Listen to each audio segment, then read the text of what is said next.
Good morning বন্ধুরা, আশা করি আপনারা সবাই খুব ভালো আছেন।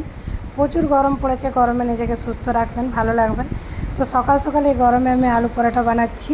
ছেলেকে সকালে টিফিনে আলু পরোটাই দিয়েছি আর ঘুগনির ঝোল। দুপুরে লাঞ্চ মেনুতে বাঁধাকপির তরকারি, করলা ভাজা, আমের চাটনি, পটল ভাজা আর একটুখানি খাসির মাংস বানাবো।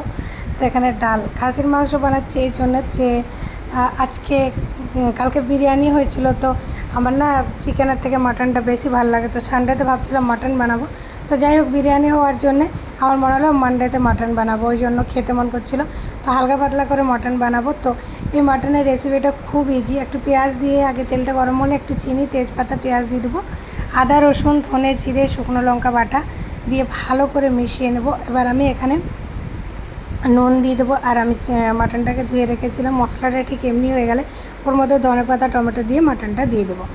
এই গরমে মাটন খাওয়া উচিত না যদিও, তাও আমার খুব খেতে মন করছিলো, জানি না কেন, তাই মনে হলো বানিয়ে নিই।